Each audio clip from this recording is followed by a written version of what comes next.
Hello, everyone, and welcome back to another edition of The Moving Screen. I'm Brendan Quinn of The Athletic. I'm here with Dylan Burkhart of umhoops.com. It is Monday, December 10th.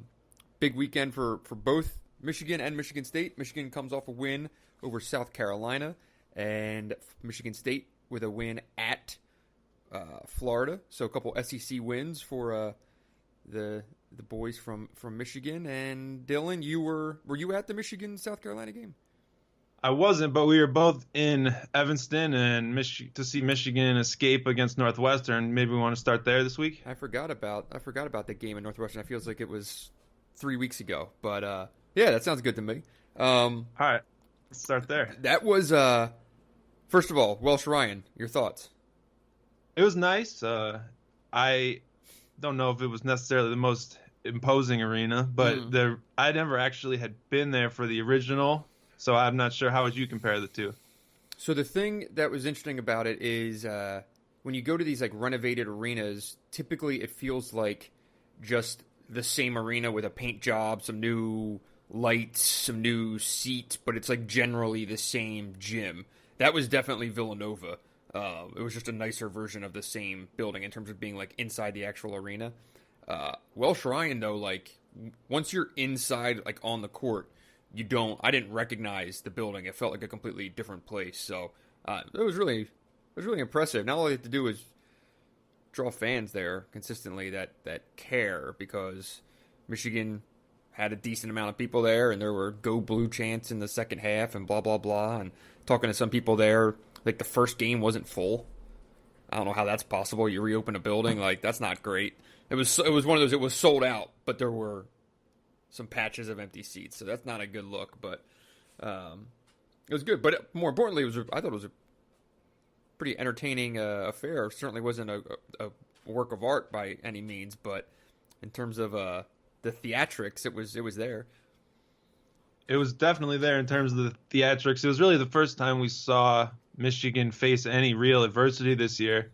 We tried to hype up earlier in the season when Providence cut a 10-point first half lead to 2 points that was a big test. But really, this was the first time that Michigan actually fell behind in a close game and had to figure their way out of it.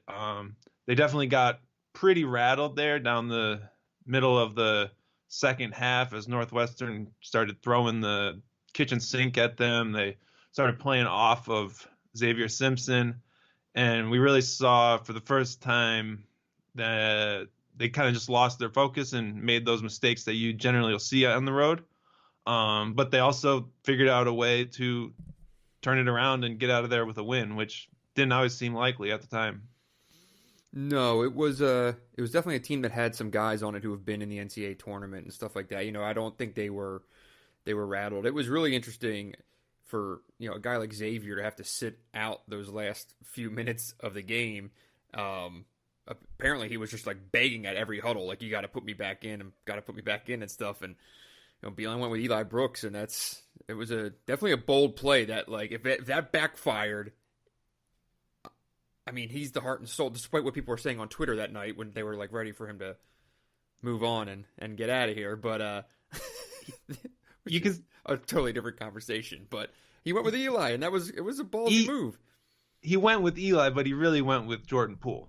They took the ball out of Xavier Simpson's hands and put it in Jordan Poole's hands, and he won the game for them down the stretch. And really what they've kind of come up with is a spot where when Xavier isn't on the court, Jordan Poole can operate as sort of the go-to guy in the offense, and he's now comfortable making those plays out of the high ball screen. And Eli Brooks can play off the ball in a way that Simpson can't with Jordan operating on the ball. That was my biggest takeaway from that game. And we haven't really ever we've seen obviously Jordan Poole win a game. We've seen him hit the big shot against Houston, things like that. But we haven't seen him command the ball, be the go-to guy of the offense down the stretch, exchange basket for basket. And he did that really for the first time at Northwestern, I thought. Yeah, there was that sequence where he drew a charge, right? Drew a charge late in the game.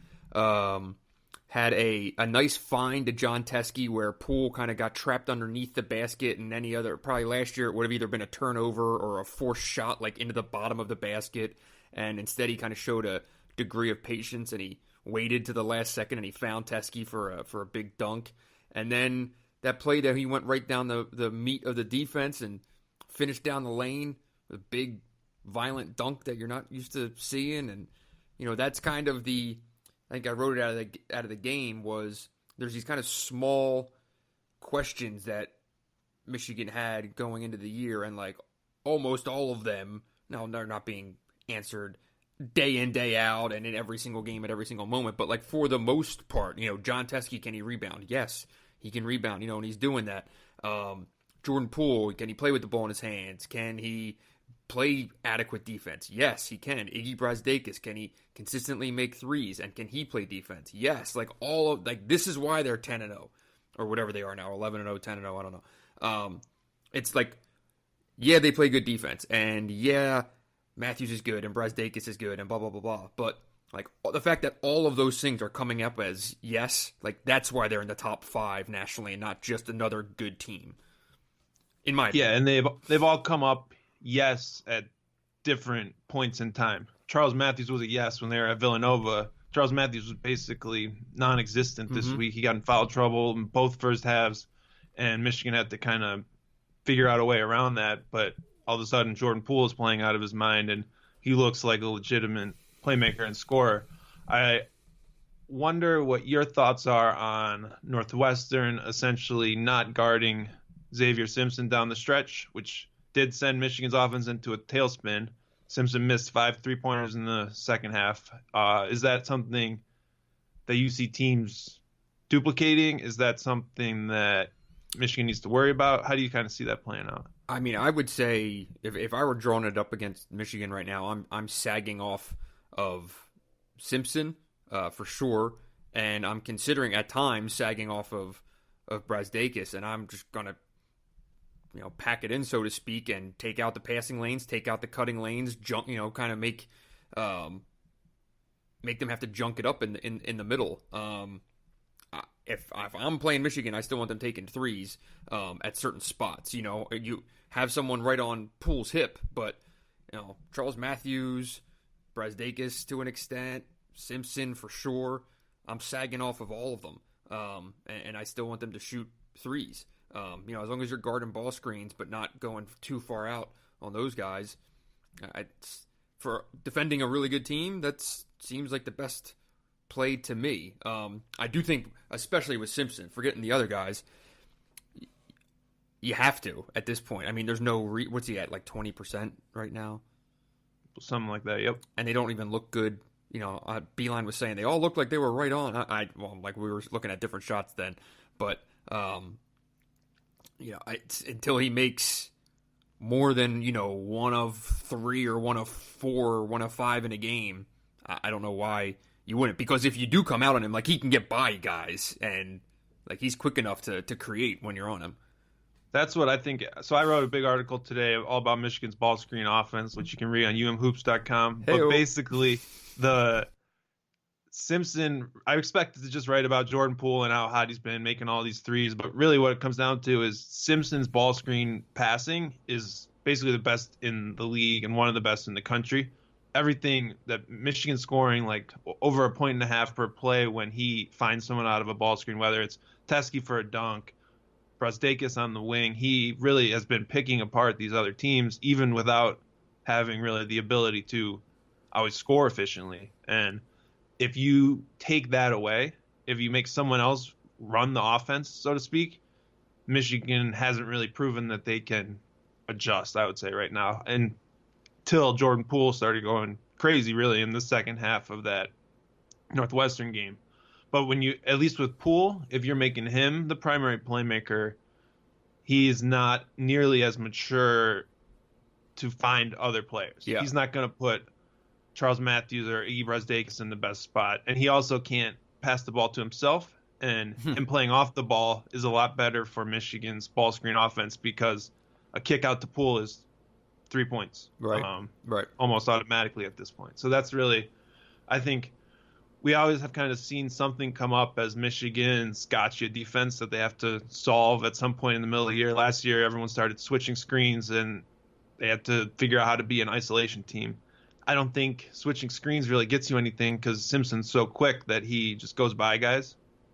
So I think it'll be interesting to see where that ends up and how teams really stop you. I don't think what Northwestern did is necessarily repeatable because it was so drastic that they're just really playing with a free safety in the middle of the key, which is something you don't do when it's a 12-8 game. It's something you do when you're down 12 points in the second half and you're just looking for something to stick. But it will be something that teams are going to have to try to exploit because you can't let Simpson. It's not just that you can play off him to cheat other guys. It's that he's actually the one breaking down the defense and beating you, and you have to figure out a way to take away his dribble penetration. Yeah. And John said it in the press conference, and he said something you rarely actually hear him come right out and say, and it was, John, what's protocol if someone's going to play 12 feet off of your point guard, and like, do you want him to shoot every single time?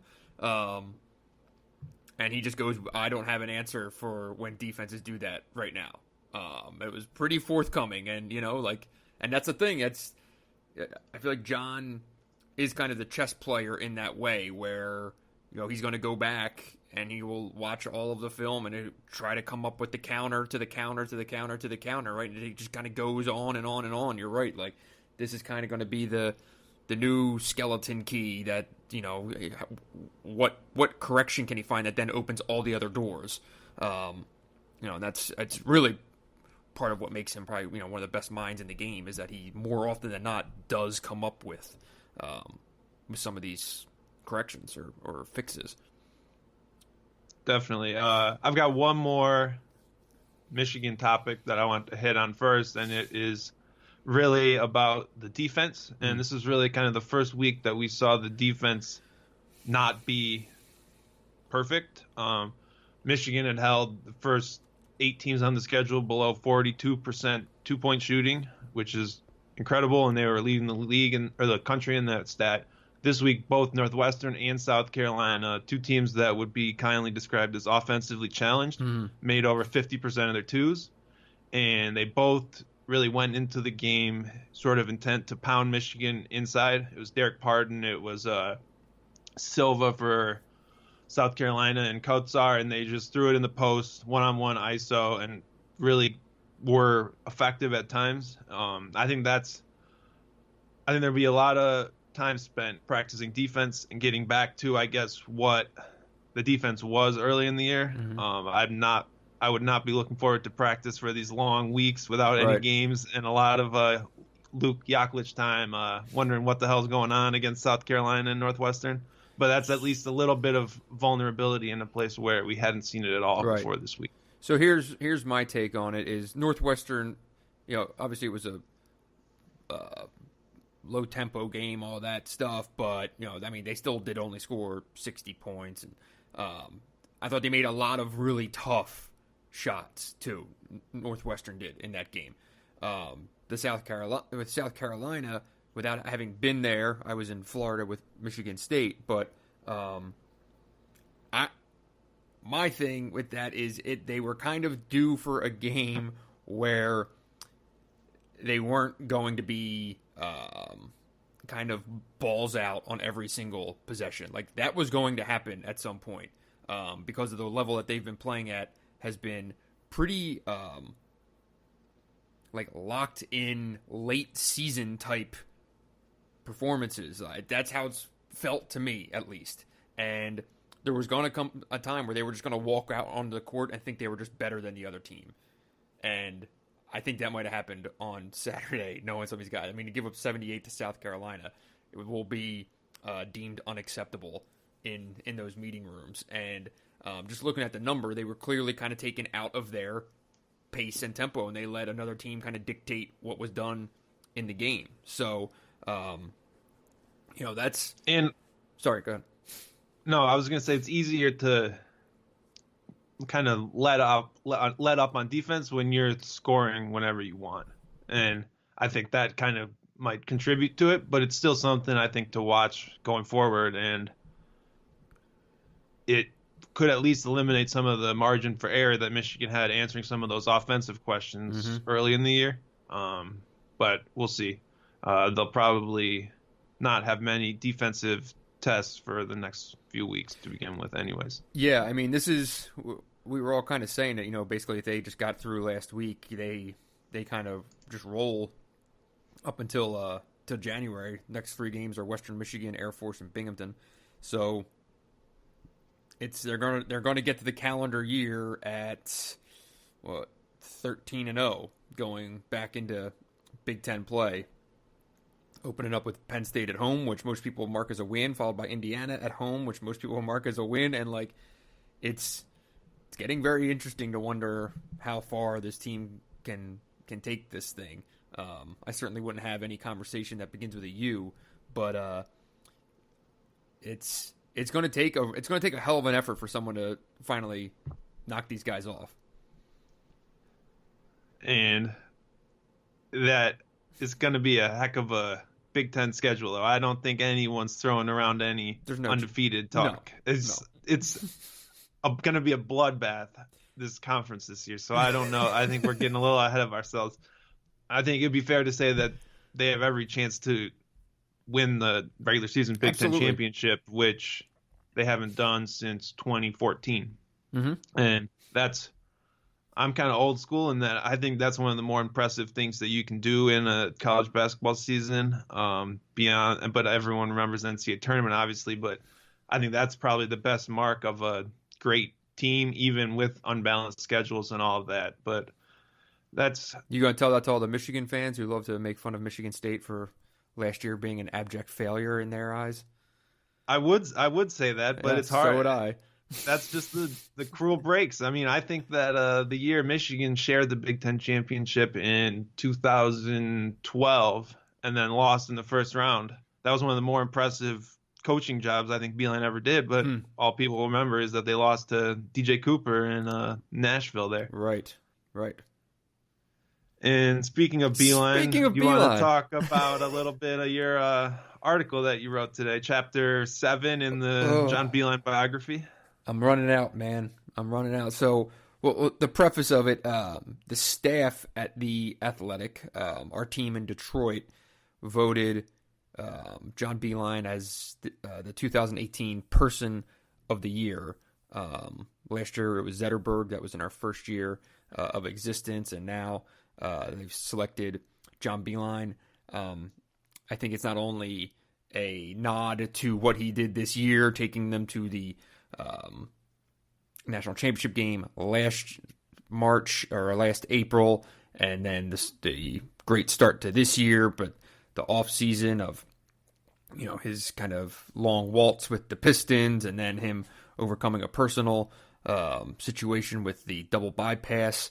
But I kind of saw this as being even more of a overall, just acknowledgement of what the guy has done since he got here in 2008. So when I was asked to write a story about it, though, as any readers would know, I'm kind of tapped on what else to write about this guy in terms of his biography, telling his story, profiling him, whatever it may be. But one thing I hadn't really ever dove into was him coming to Michigan in the first place, and kind of all the crazy things that have had to happen along the way, and of which there are many. When you say if one thing had gone a different direction or whatnot, just how history changed. I always enjoy writing pieces like this about how if you just change one little wrinkle in history, everything kind of changes immediately. So Beilein has that throughout his biography. So that's what this one is. It's up on The Athletic. If anyone wants to read it or subscribe and read it, or get a free trial and just take a spin and give that a read. But anything you read through it today, Dylan, I believe, and of all, I mean, this thing is long as hell. It's like 3,000 words. But was there anything in there that jumped out to you that you either forgot about or maybe reconsidered in hindsight of how this all came to be? So the first thing that jumped out at me was the line about how hard it is to write short. It was very fitting in the story that you wrote. Well, now you're just being an asshole, but all right. The second thing I thought was interesting and worth talking about a bit was probably, well, there's a lot, but everyone always talks about the Michigan State game and their win there, and that's sort of the defining. That's what everyone would say is sort of what turned it around for him. I have a hard time seeing how much of a hot seat he was on, as you put it, in that situation, considering that he took Michigan to the NCAA tournament and no one else had really done that for a decade. But the what if, going back, that was fun to read about, was that Ohio State-Michigan game at the end of Tommy Amaker's run there. And that game was basically a bunch of what ifs, but it really speaks to how, I guess, fickle everything can be and how a couple shots can really change any way you remember a coach or a period of a program. And I thought that was interesting to read about. What stood out to you as the biggest what if? I really found it interesting the previous offers or interest that Beilein has kind of had in his career. I completely forgot that after he beat South Carolina in his first year at Richmond, when they beat him as a 13 seed in the NCAA tournament, St. John's was really, really interested in Beilein, even though he'd only spent 1 year at Richmond, but he had those 5 seasons at Canisius, so they knew him. He's a New York guy, blah, blah, blah. It would have been a fit. Obviously, it was a fit. He ultimately ended up in the Big East anyway, and obviously had great success. But yeah, I mean, he interviewed with St. John's, went up there to replace Fran Fraschilla, and ultimately withdrew because he didn't feel right about uprooting his family after only 1 year at Richmond, so he stayed there. And he's always had their interest, but it was definitely a kind of crazy situation in 2005 at West Virginia, when they're coming off the Elite Eight or the Sweet 16 or something. Virginia had a job opening, and West Virginia was worried that they were going to go after John, so they bumped up his buyout to, I think at that time it was like $3 million. So that dissuaded Virginia, leading to John remaining at West Virginia. That buyout was then the biggest reason that he couldn't get hired at NC State 2 years later. And then that made him available for Michigan the following year. So it's just, all these things. It's nuts. And who knows maybe John goes to St. John's and ends up at Michigan anyway. You never know. But you never know. But it's just these things, man. These twists and turns. It's interesting stuff. How do you feel about taking a job at a program where you've never been or seen? And Michigan at that time, that was a pretty ballsy move, considering the facilities and all that. And I didn't know at that. The point. I had never heard that. Bill told me that. I met with Bill Martin in his office, which is actually right around the corner from my house. And he said they basically shook on it in this meeting in Atlanta. And I was like, well, then surely you hosted him on campus. Like, anyone who kind of knows John, and he's a little neurotic. He kind of is very much wants to be in control and know what he's getting into, and preparation and all of these things, foresight. Well, yeah, he just agreed on the spot without ever visiting Ann Arbor. Won't even extend a scholarship offer without a visit. Exactly. A great point. I probably should have said that in the story. That's good. Yeah, I mean, his first day on campus was his introductory press conference. And I imagine he saw the facilities and was like, what is this? Because it was a pretty rundown dump at the time. And there was originally a whole section in the story about how bad, the facilities were. And a lot of people wanted to rip down Chrysler at the time, and it was ultimately Bill's. There was the famous line that Bruce Motti told me, where he said, because they were leaving an office or a meeting one day when they were talking about upgrading facilities and what money should be allocated where, and Bill Martin turned to Bruce and said, we're sticking with Chrysler. It's a good building. It's got good bones. And then Bruce turned to Bill and said, "Yeah, but it's got shitty veins," and that was kind of Chrysler at the time. It was just kind of a block of concrete from what I've been told.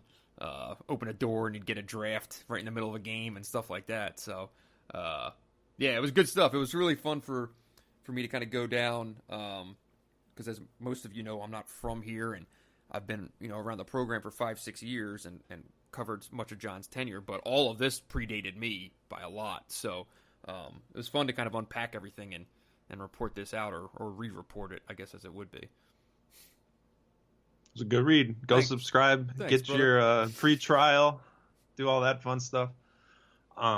You've been busy this week. Do we want to pivot to Michigan State?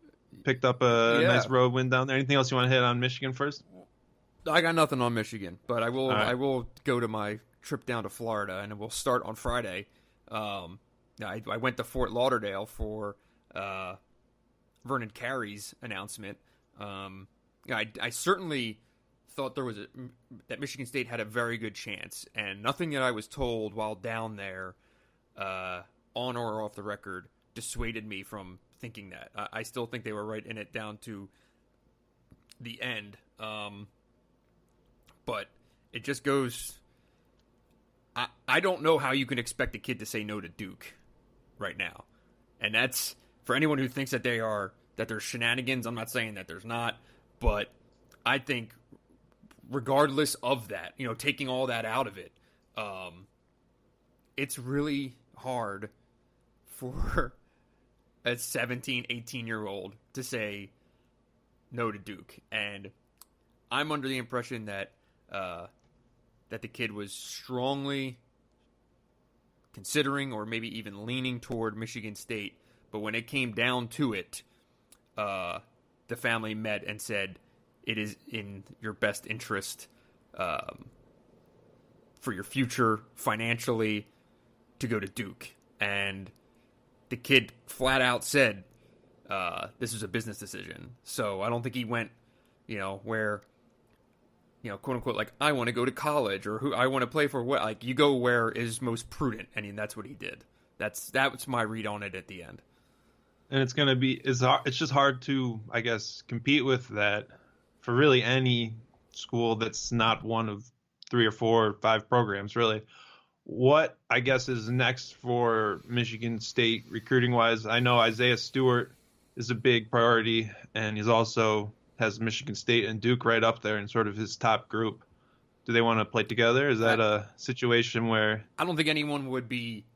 I mean, you can't write off Duke, right? Like, you can't just say, because they got one, they're not going to get the other. Like, I don't know.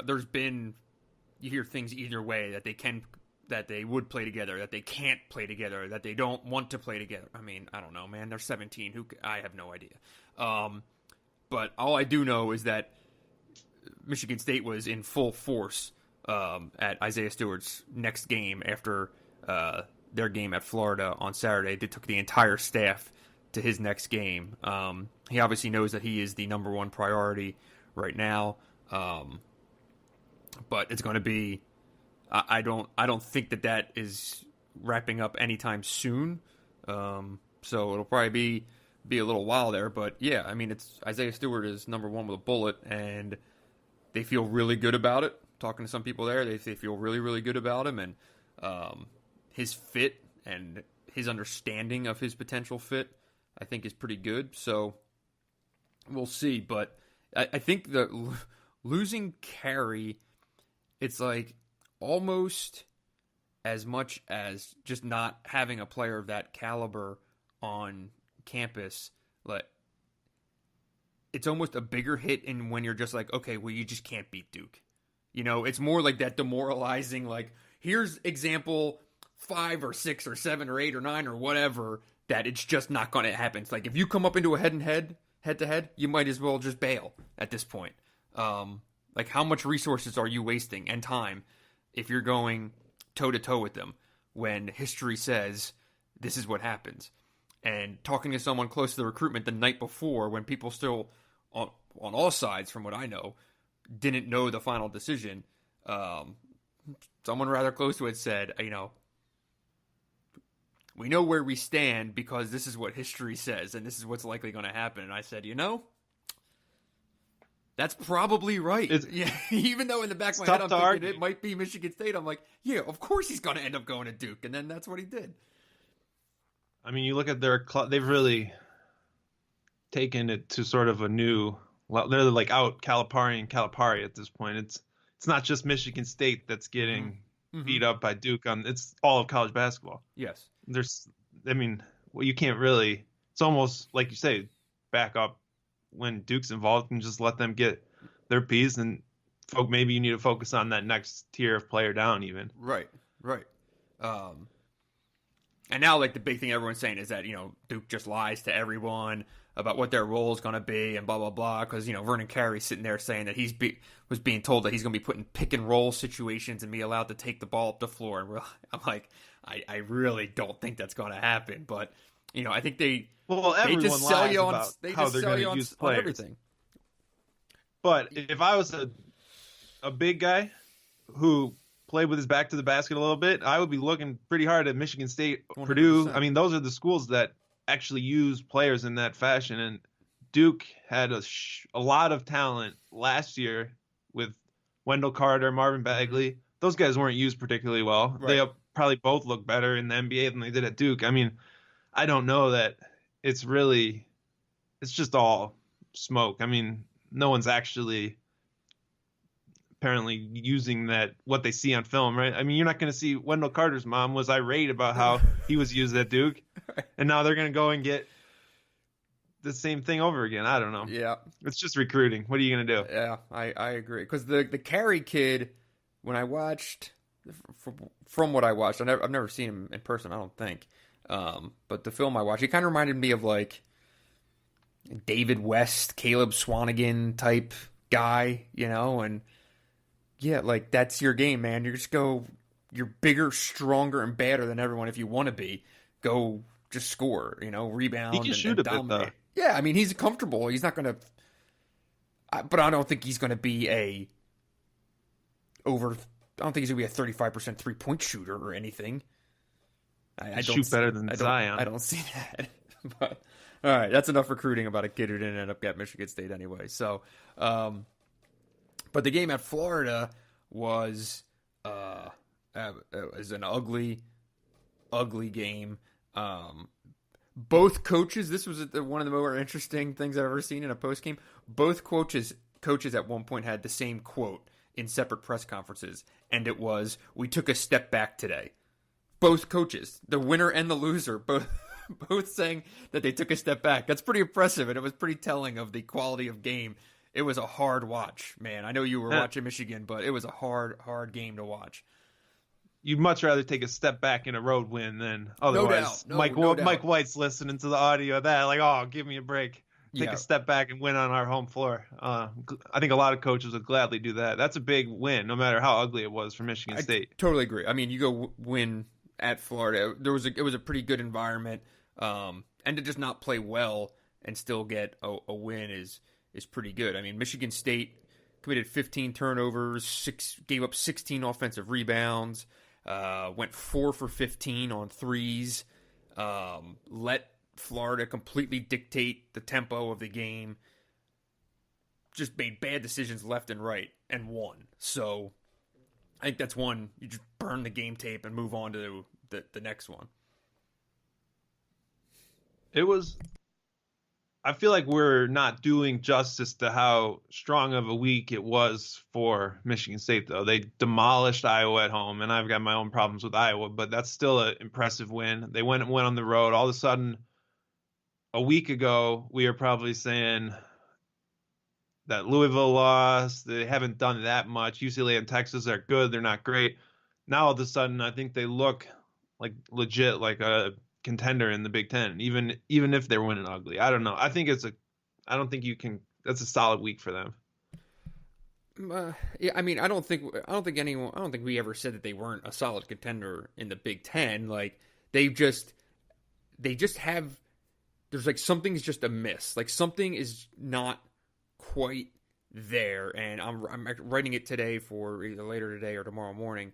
That it's just like there's still just this significant gap between like them and the version of this team I feel like that can flex a little bit and kind of show like it could be a Final Four contender or be, you know, a legit Big Ten regular season champion. Like the turnovers are just brutal, and there's so many moments of decision making and poor plays and broken possessions where you're just like they just need to turn a corner in some way, and it's kind of hard to put your thumb on. But what's the answer for Michigan State in a game that's half court, held to 60, 61 possessions, when they can't get those 10, 15 points in transition, which is basically what Florida did? That was the slowest game they played all year. Mm-hmm.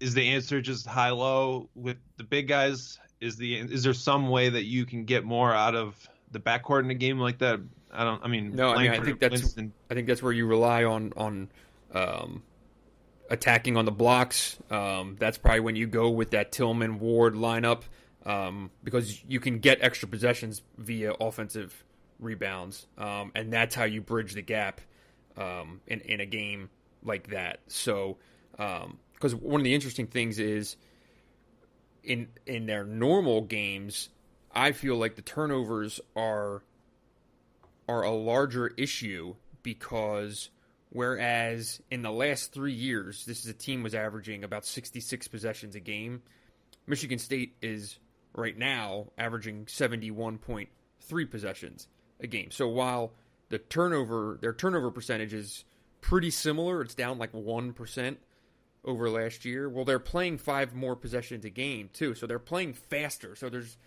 I feel like there's more opportunities for turnovers from a program that they've always dealt this. We've talked about this on the pod. Like, you know, Michigan State is just, it's not like that they don't value possessions. It's just that turnovers are an issue, the way that they play. When you play fast and when you do some things that they do, it's going to happen. So, but now when you're playing up, I feel like they're just almost more vulnerable for these to be problematic. What do you think about that theory? For me, it all comes back to the lack of a creative scorer. They don't have a way to necessarily score when the set play breaks down, other than maybe throwing the ball in the post to Nick Ward, who doesn't really have a way to deal with a double team. Right. All their action is running a guy off something else. If the action doesn't hit, you're either turning it over or getting a not great shot. And I think that's what it comes down to. But they're 8-2. They've played the 12th toughest schedule in the country. Mm-hmm. I mean, there's a lot they're going to coast into Big Ten play. There's a lot to like about them, and I think it's easy to accentuate the negative just because they aren't last year's team. That's everyone fair. They have such a high. You're comparing them to a team that won however many games last year in the regular season alone. I mean, even if they're not that team, I think they can still become something different by the end of this year. They're still trying to kind of find that blend. Well, and I think they still.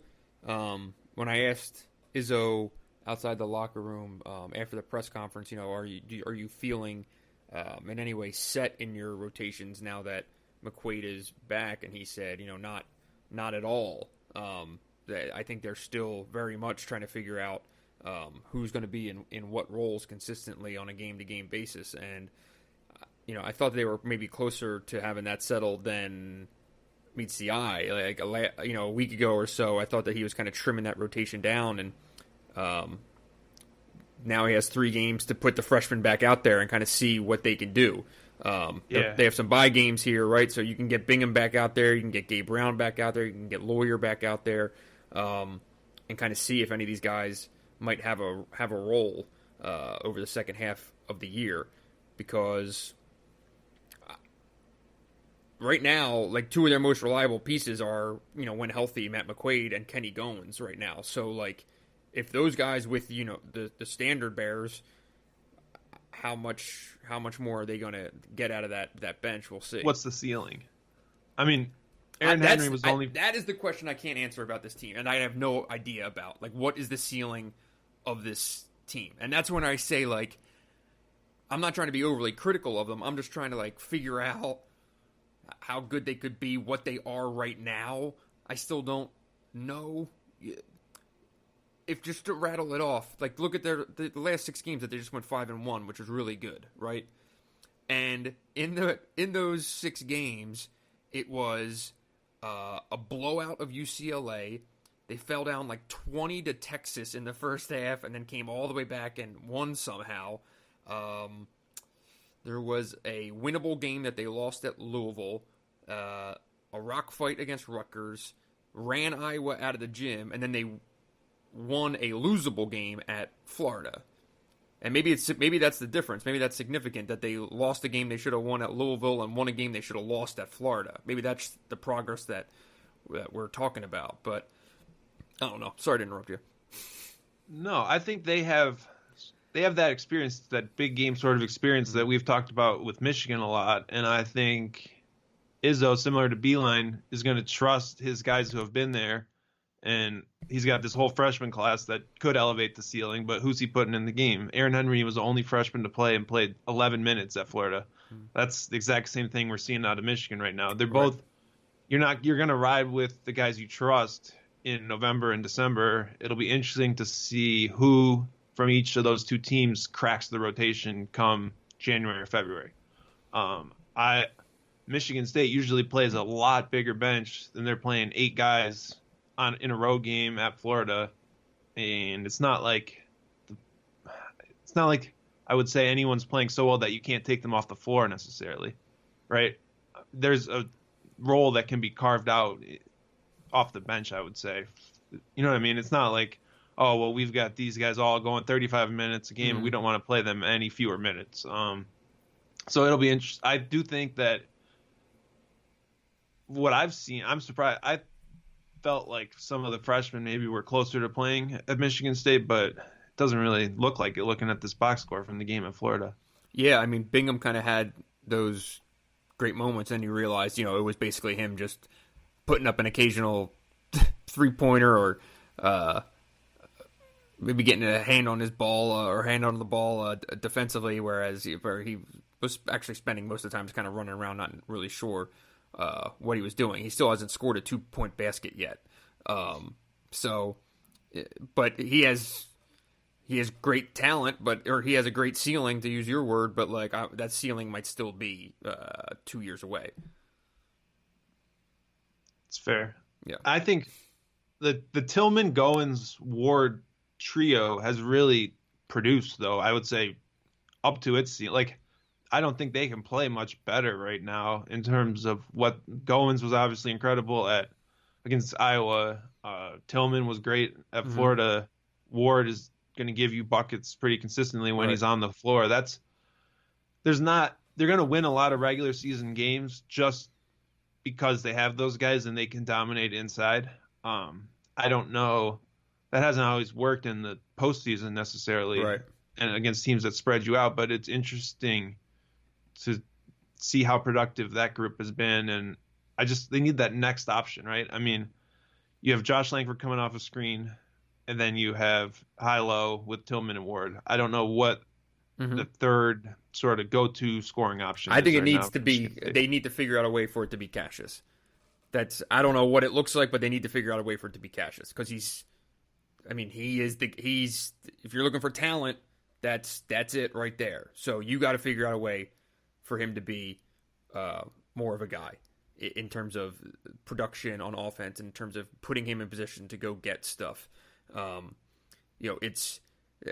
really interesting, the makeup of this team, because when they do go with the 2 bigs, they're susceptible to some things as much as they can dominate some things. Because if you get teams that are put them into ball screen situations where they're stuck screening, there were a couple times like Nick Ward he switched for some reason on guys and just ended up totally lost and in mismatches 30 feet from the basket. And their communication right now, at least, isn't good enough defensively where they can even switch back off the ball and stuff. There was just a lot of guys just kind of out of position and out of sorts defensively on Saturday.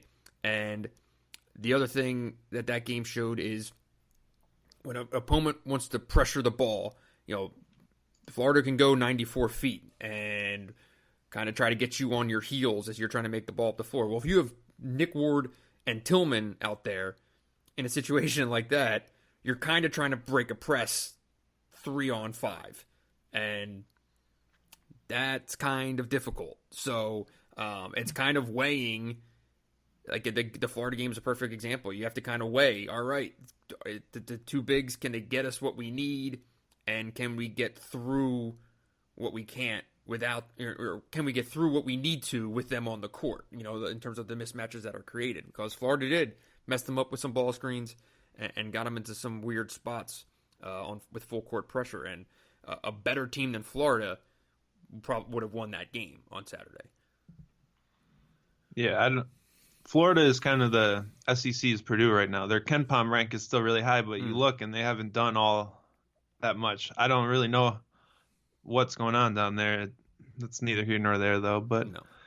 I don't know. We'll see. That's a great road win, though, and it is. And I mean, Florida beat West Virginia last week. The same week, right? So pretty good. That's a good win. And the Big Ten, it's the kind of win that the Big Ten has really been picking up continuously. Yes. I wanted to hit on that briefly before we get into our power rankings.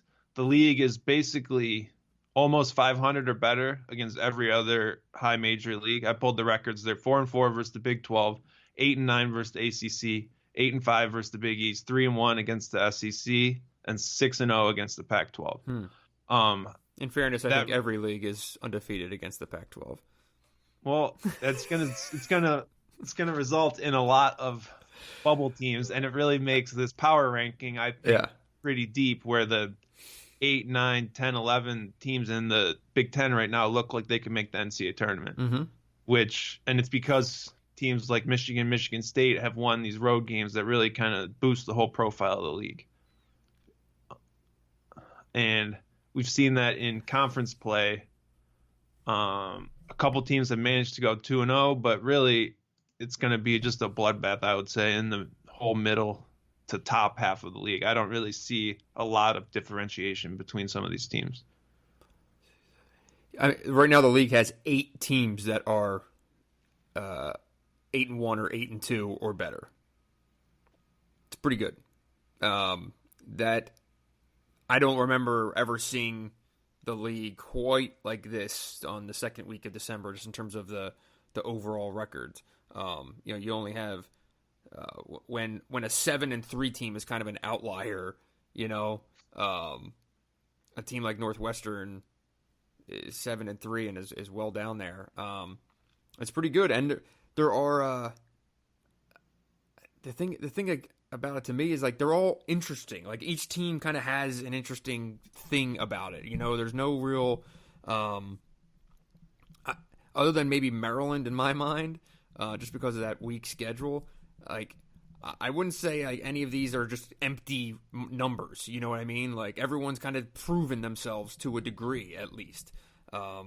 This isn't, what was the year when Minnesota opened up 12 or 13-0 or something and basically played the local high school league in Minneapolis, St. Paul or something like that. They did played nobody. So it is really strong. And I think it will be really interesting to see what happens with the bubble teams, especially if it's a team like Maryland with their non-conference. That is that one, if they're right on the line and they just get pulled in only because the league is this good. They're going to get bailed out for their bullshit schedule because they're going to have so many chances to win quality games in the league. And early in the year, I was worried that there wasn't really a true top of the league, right? Legit top 10 teams. And I think Michigan and Michigan State look the part there. And definitely that kind of gives enough, I guess, credence to the rest of the league. And I think Wisconsin could ultimately, in 6 weeks be back in that.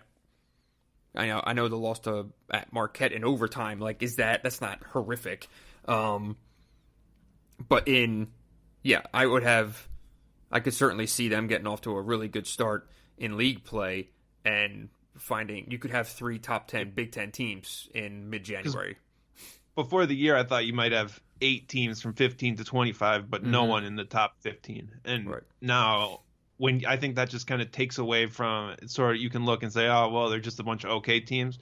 But now teams are going to beat Michigan or Michigan State, and they're going to have a top 10 win to put on their resume, and that sort of just brings everyone together, I would say. So do you want to get into this power ranking draft? Let's do it. Well, we're going to start with Michigan again. Until they lose, I don't really see them losing the top spot. We can talk about all their weaknesses, but they won 2 games against high major teams, and they just keep on rolling. I don't think there's really much more we can add there. Yeah. And at number 2, I had Michigan State. As we said, good week with a win over Iowa, an impressive win over Iowa. I mean, that was not even a game. The podcast probably sounded a little bit silly for anyone that listened to it later in the week. Last week's episode, when we were. I predicted that they were going to blow them out, and I'm not high on Iowa. Just for the record, I just said, maybe it could be an interesting game. Whatever. I regret everything, but rolling over Iowa and then winning at Florida, I think Michigan State moved up a spot in the AP poll this week, and I think they're number 9 in the country now or something like that. And they're certainly number 2 in this power ranking. So on to number 3, Dylan, who you got? I have Ohio State, and really they're one of the most, not boring, but there's nothing to really get excited about, but they're just steady. They keep winning games. They play defense. They don't beat themselves, and they grind out a win. I mean, I don't know if it's sustained. I don't know what their ceiling is, like we kind of talked about with Michigan State almost, but they're going to be in every game. No one's going to want to play them. They pounded Minnesota at home, and then they went to the United Center and beat Illinois, despite Illinois playing its normal turnover, crazy heck of everyone basketball. There's no reason to think that they won't be able to do this all year, right? They're going to stay in games, play defense, and then grind out wins. And they've done it enough this year that I think they deserve the 3rd spot. It's fair. That's definitely fair. And pretty well positioned, I'd say. I'd like to see Ohio State get to that January 5 game at home against Michigan State. January 5th, that's going to be the return to Big Ten play for both. That has the potential to be a huge early game in league play. If Ohio State can get through Bucknell, Youngstown State, a neutral court game against UCLA. Where's this? In Chicago. And then High Point. So if they get through that... Little bit of a revenge tour game for Michigan State, right? Absolutely. Am I allowed to say that? Yeah, for sure. Last year was a terrible loss. At about the same time, right? Yeah, and actually not a terrible loss because Ohio State ended up being really good. At the time, it seemed like a very surprising loss because Michigan State was like number 2 in the country or something. But yeah, that could be a great game if Ohio State's in there at 12-1 and Michigan State would be 12-2 or something like that. It would be maybe a top 15 game in the conference in early January. That'd be awesome. So. At number 4, I had Wisconsin. I'll say this about Wisconsin. This is more like a I believe in Wisconsin vote than me feeling really comfortable with given their week because I was more concerned by the home performance against Rutgers than I was the road loss in overtime at Marquette. Are you going to say something? You have a look on your face. No, go ahead. I have some thoughts here, but let's hear what you think. It seemed like I only caught bits and pieces of that Rutgers-Wisconsin game, but it seemed like they kind of let them junk it up a little bit. It was a 69-64 game on their home court. Not ideal for a team that I thought was going to kind of steamroll through December and kind of come charging into January the way that we just were talking about Ohio State doing, Yeah, the Rutgers game, I feel like we see that every year. Rutgers is really good at playing slow-paced, ugly games. Wisconsin's really good at getting down in the first half at home and then still winning by a comfortable margin. I do think that there's a bit to be concerned about this team because it's basically one of two things. It's either Ethan Happ doing his thing, scoring and or kicking it out, or it's Demetric Trice firing up a deep contested three. And Trice was hitting all those shots earlier. He kind of didn't quite get there against Marquette, and Marquette is, I guess, a good team, but I think that Marquette's a good team. The fact that Trice can go 1 of 6 from 3 and you lose, I mean, I just don't know what they are beyond Ethan Happ, and I'm not completely so. I mean, Nate Ruvers is shooting 41% from 3, but he took a lot. Like, I don't know if that's your late game offense, is a kick out to him for 3, and that happened quite a few times late in that game. And then it's Happ's free throw shooting that really can cost you. He's 42% at the free throw line, and he's incredible at everything except shooting the ball more than 8 feet away from the hoop. And that's a scary number for me as well. We'll see. I can't believe, I mean, you just say they have nothing and left out the guy that everyone talks about. I mean, Brad Davison isn't terrible. He's their second leading scorer on the team. And he played 33 minutes, did not score, and got a flagrant foul for punching someone below the waist running off a screen. We're not going to that's one hype game. up Brad Davison on this game. It's not a good game. I didn't say he had a good game, but I'm saying like they do have some options beyond Happ and Trice. They did not have that at Marquette, Fair. And that's the concern. Fair. All right, who you got at 5? At 5, I have Nebraska. And I've been hesitant on Nebraska this year after their road problems, but they did drop a road game that they looked comfortably in control of this week at Minnesota, but they throttled Creighton at home, and Creighton's really, to win that game at home against your in-state rival, I think it's just going to be really hard for anyone in the Big Ten to beat them at Pinnacle Bank Arena. I just think this team is solid. They're figuring out their offense in a big way that we never really saw last year, and I'm going with them at 5. You have any Nebraska thoughts? Well, I mean, I'm trying to remember the conversation we had last week. Last I checked, we were talking about their ability to defend, and that Creighton would be a great test. And well, they held them to 75 and one going away. So to be fair, their defense was pretty shitty this week. It was just they scored the crap out of the ball. They gave up 1.25 points per possession at Minnesota, 1.1 against Creighton. So what they found is that if you just hit 14 threes, you can still blow out your rival even if you don't play defense. So we'll see. We'll see about that defense still. I still have some skeptical thoughts on their defense, but I just think they have enough talent to. Well, here, hold on one second, though. So Creighton, though, so they held them to 75 points, right? Creighton scored 92 against Gonzaga, scored 87 against Clemson. Like, they can get buckets against decent teams. Ohio State held them down, but Ohio State seems to do that to a lot of teams.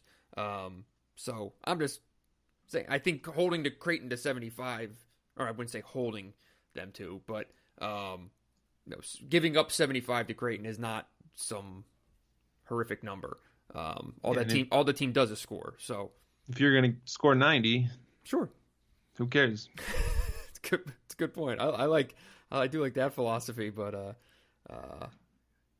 old Luke Yakov who do you have might have next? something to say about it. All right, I had Indiana next.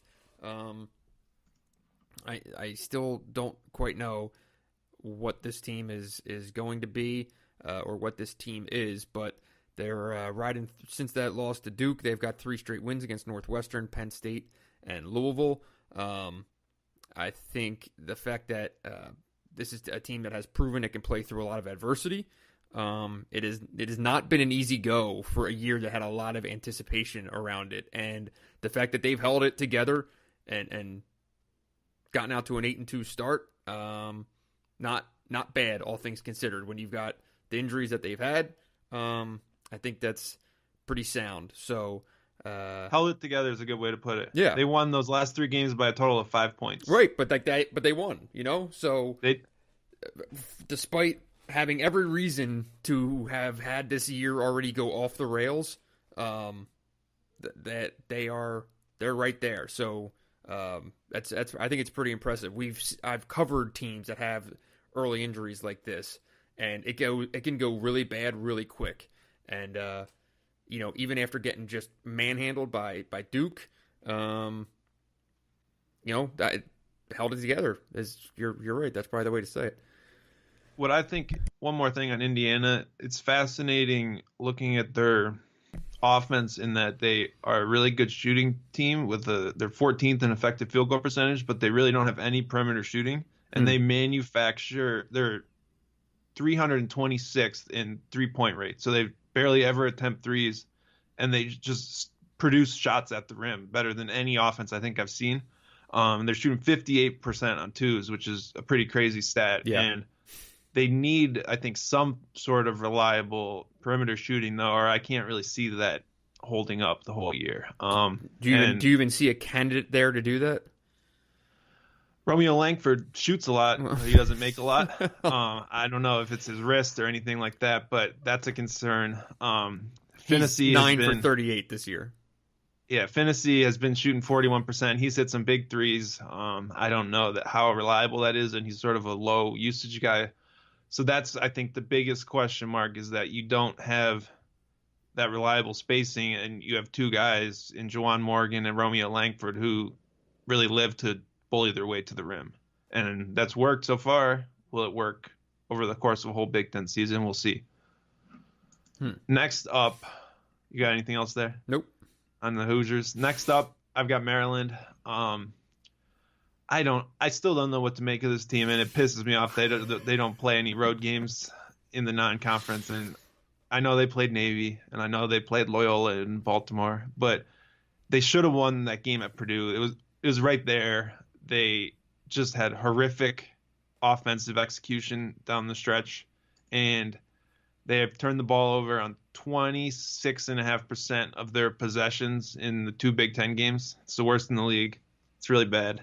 And they have a point guard who should be trusted, but what I think it comes down to is they're playing these 2 big guys together, and they don't really have any spacing or anything else around Fernando and Jalen Smith, and that makes it really hard to – basically their offense is to try to get the ball in there and then just let Anthony Cowan dribble around and do something. I will give Anthony Cowan credit. He had one of the most impressive intentionally missed free throws that I've seen this year, I think. I did not see I rarely have seen that work where you ended up getting the ball back, but he did miss his second free throw late, and then a rebound went out of bounds.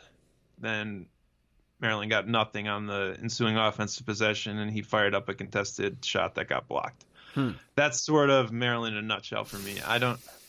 I think that their size and defense will be good all year, but the offense is hard to watch at times.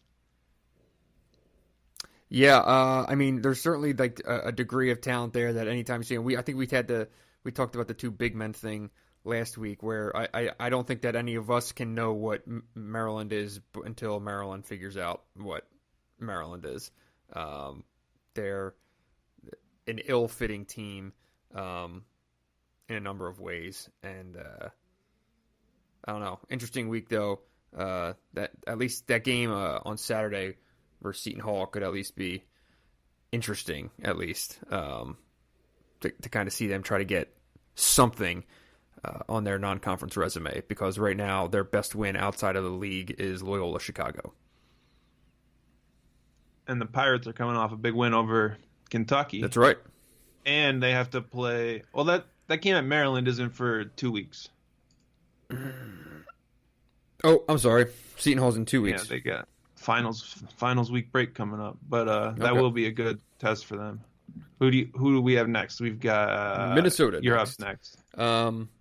Minnesota, who every time I'm ready to just give up on them all over again, they go and get a big win at Nebraska, or a home win against Nebraska. Against Nebraska. I don't know. because I still like the pieces, man. I still like Amir Coffey, still like Jordan Murphy. Like, they still got guys that if I'm any coach, I take in a heartbeat, and they can play. And Amir Coffey against Nebraska was spectacular, and was the guy that I think everyone thought he was going to be when they first saw him. I remember the first couple weeks of his freshman year at Minnesota, just saying like, "Oh man, this guy, he might only be there for a year," and then he's had some injury problems and has never been quite what I thought, at least, because I was super high on him. But if he's that guy, that changes this team. And I don't know. The second though that I buy on Amir Coffey, he's going to go like 0 for 13 this week against North Florida. So I was trying to avoid picking Minnesota just so I didn't have to talk about him this week. If there was a Big Ten trade deadline, the phones would be ringing off the hook in Iowa City and Minneapolis. All the talent and teams that don't ever quite work, which leads us to my next pick, which is Iowa. And Iowa, I was ready to sell it all and give up on them after they lost at home to Wisconsin and got blown out of Michigan State. Then they come back at home and they beat Iowa State, who's a team that a lot of people still think is going to be pretty good. Mm-hmm. They do have some injuries, but that's a big win. And basically when Iowa makes shots, they're hard to beat, especially at home. I mean, they're winning shootouts. It's kind of like that Nebraska game. They score 1.32 points per possession at home. Tyler Cook just got whatever he wanted. Isaiah Moss started making shots, and he'd been pretty much missing in action for the first month of the year. That team still doesn't play defense. They gave up 1.14 points per possession in that game. It's not good. They didn't play any defense at Michigan State or against Wisconsin.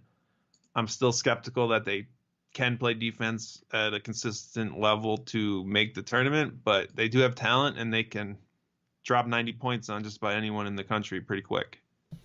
That, as someone who sat baseline for that game against Michigan State, that was one of the sorriest ass performances that I've seen. It was a game. It was a decent back and forth early on, and then Iowa just, they missed basically like 4 or 5 or 6 straight shots, and then that was it. They stopped playing defense. I don't think any team in America lets its offense dictate its defense as much as Iowa, and in this league, that is going to be a really bad recipe. So impressive win against Iowa State, but I'm selling on the Hawkeyes if this is how they're going to go about their business.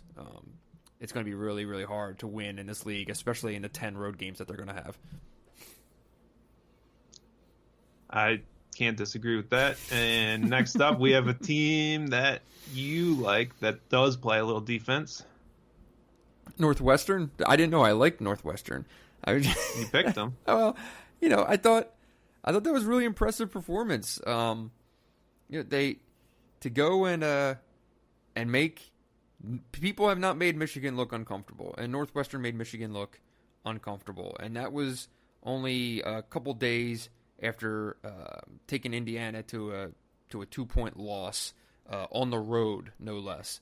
And then they came back after the loss to Michigan and picked up a win against DePaul. That, yes, it's DePaul, but still, it's a win over a Big East team. And I think from what I saw last week, Northwestern probably has a little bit has more pieces than I thought. Obviously, Vic Law is Vic Law and Pardon's Pardon, but Turner is a pretty gutsy player, and they've got enough pieces to be a pain in the ass. A pain in the ass, right? I think I kind of see them being just below the bubble line when maybe this thing is said and done this year, but they have a team that they're going to disrupt some teams' tournament resumes the way that they did Michigan's offense and defense the other night. Yeah, they're not going to beat themselves, I guess, the way that some other teams in the league. They're going to play defense and they're going to hang around. They can't make a lot of shots, but sometimes those shots will go in. So if they have a hot shooting night, you don't want to have to deal with them. That's kind of how I see Northwestern, but I really had high hopes for them against DePaul, and they needed to erase a 14-point deficit in the second half at home. Mm-hmm. Not a great look when the battle to beat Chicago's team. Next up, we have Purdue, and Purdue is the team that I'm pretty down on at this point. They have played a really hard schedule, and they've been competitive in a lot of games, but they've also lost 4 of their last 6, and their best wins are over Maryland at home and Davidson on neutral floor. Everyone talks about Carson Edwards. I think we talked about this last week, but I'm really skeptical of their defense being good enough at all. And Texas scored 1.1 points per possession against them, and Texas is not a good offensive team by any stretch of the imagination. And if Texas is scoring on you, that's troubling. Carson Edwards scored 40 points in Austin, and you lose. It's not a great look. Not a great look. And if you have enough of these early losses, at some point you're just fighting uphill the rest of the year. And if they lose to Notre Dame on Saturday, they're 6-5 with no more great resume games left in the non-conference. They do play Belmont at home, but that's just a loss or a game that could be a loss to hurt you more than a win that's really going to save you. They have a lot of work to do. And I don't really know where that ends up right now. I still don't know why they were quite as highly regarded in the preseason as they were. It never quite made any sense to me. You don't just replace what they lost. And I never had any of these guys really circled as surefire. Oh, yeah, Matt Haram's just going to step in and be a guy. Or Nojel Eastern is going to step in and be a second-team all-league guy. Ryan Klein, Grady Eifert. These guys aren't. It wasn't going to happen. Like, their talent drop-off was just so extreme. And Carson Edwards is in such a bad spot. It's just not. I see it being a pretty long year. But then they'll jump up and pull off 2 like big upsets. You're going to beat someone when you have a guy who can go for 40 in the Big Ten. Edwards will do it. He'll have a couple games here and there, and they'll snag some wins. But there's not enough of a team there. The one thing I can't figure out is they started the year 18th in KenPom, and they've gone up to 15th despite going 6-4. So I do think you have to give them some credit for their schedule. Their losses are all pretty explainable. Virginia Tech is a very good ACC team. Florida State, Michigan, Texas. They haven't lost a home game yet, even though they're 6-4. I mean, it could be worse, but that schedule is so tough that it just puts you in such a tough spot, I would say. Yep. And then what number are we on here? Penn State at number 12 for you. 12. So I'm taking Penn State at 12.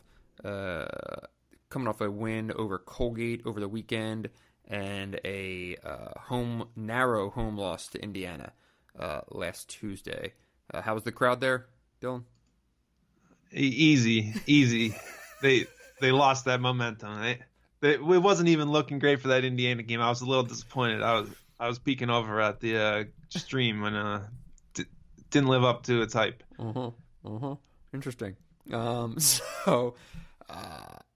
State's basically right now just clinging to that Virginia Tech win as any kind of like indicator that it could be good, but has done overall very little. I think to say that it has roster-wide Big Ten talent enough to win. This is a like prototypical Penn State team of the last 10 years minus the last like year or two, where they actually had like 5 Big Ten players on the court at a time. Right now, they are what they always were, and it's 3 guys who are league caliber players, and then just everyone who is a notch below. And it's just brutally difficult to win that way, and that is basically the history of the modern era of Penn State basketball. And they play hard as hell. They have the number 10 KenPom defense. And check back with me on Dance Marathon night about the crowd. They always bring it for that that night. Yeah, well, That's the like night the for best, Penn State hoops. It's the best night in the university.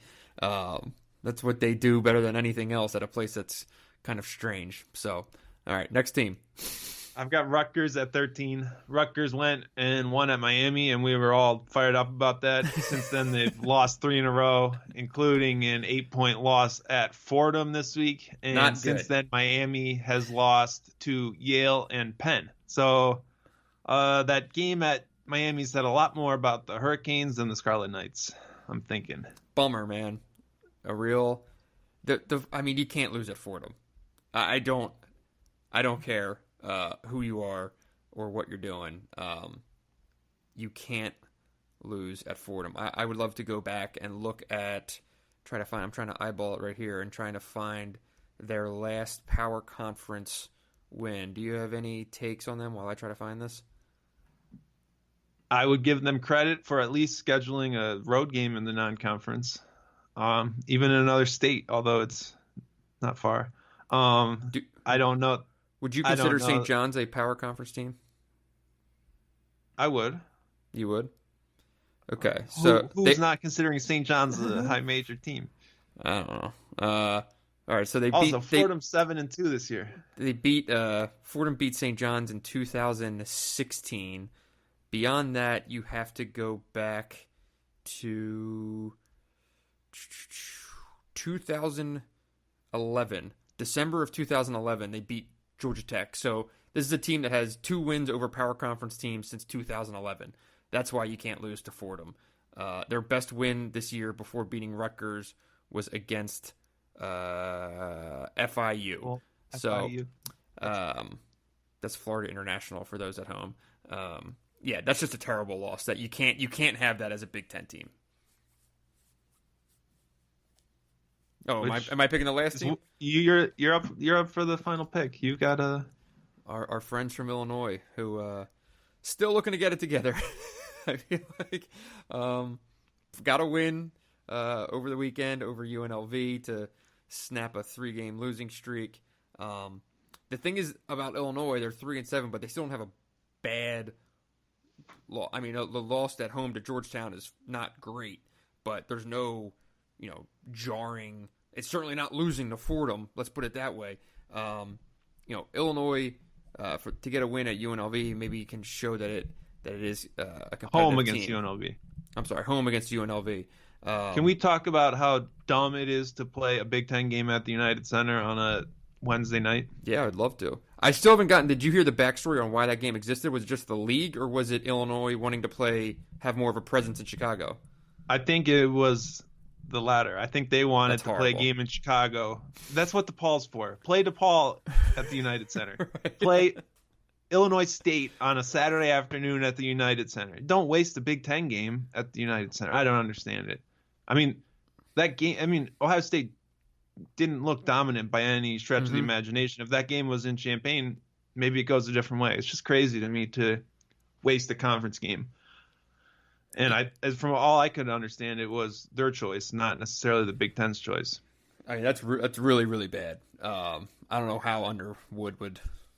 I would refuse. I would refuse to play that game if I'm the head coach. But sometimes I would say dollar signs talk, but it's not like anyone was there. So that means that they had to pay the rental fee for the building and then drew like 5,000 fans. That's what? So that you can be like, no, Northwestern isn't Chicago's Big Ten team. It's us. I don't get it. That's a weird athletic department down there, and this seems like a weird decision. So might be Ohio State might be Chicago's Big Ten team soon. If they pick up another win at the United Center, they'll be 2-0 there. There you go. Good point. Good point. All right, so this will be a really quiet week, I believe. Are there no games this week, Dylan? There are no games this week until Monday. Big Ten games? Or until Saturday. No, games, period. Michigan and Michigan State. Oh, Michigan State games. Yeah, they're both off. Michigan doesn't play a weekday game for the rest of the year. I don't know about Michigan State. Right. Michigan State on Sunday will play Green Bay. And while Michigan the day before on Saturday will host Western. So it will be a little bit quiet. 4 freshmen to crack the rotation before Big Ten play begins for both teams, probably. So what I think we should do next week, Dylan, and we could have talked about this off air, but we will just do it now, is I think we come up with some kind of theme. I don't know how much hoops we're going to talk about. We should come up with some kind of interesting, we can run off some historical things or make some bold predictions for the second half of the year, perhaps. We'll come up with something. I don't think next week we're going to be just sitting here for an hour breaking down games over Western and Green Bay. Does that sound about right to you? It sounds like a plan. Yeah. Maybe we should refine that plan off air. We'll get there. But so make sure you subscribe, folks, to the podcast and leave a review. Tell your friends, anyone that you know who this might kind of fit. I know we're a niche-y thing. If you know anyone that is way into hoops as much as we are, please tell them about the Moving Screen podcast and tell them to get on iTunes and subscribe to it. Make sure you read umhoops.com. Make sure you check out theathletic.com. Both my coverage and all of our national coverage from we have about 15 college basketball writers nationwide. So check that out if you get the chance. And hope everyone's having a great holiday season. Be sure to tip your bartenders and servers.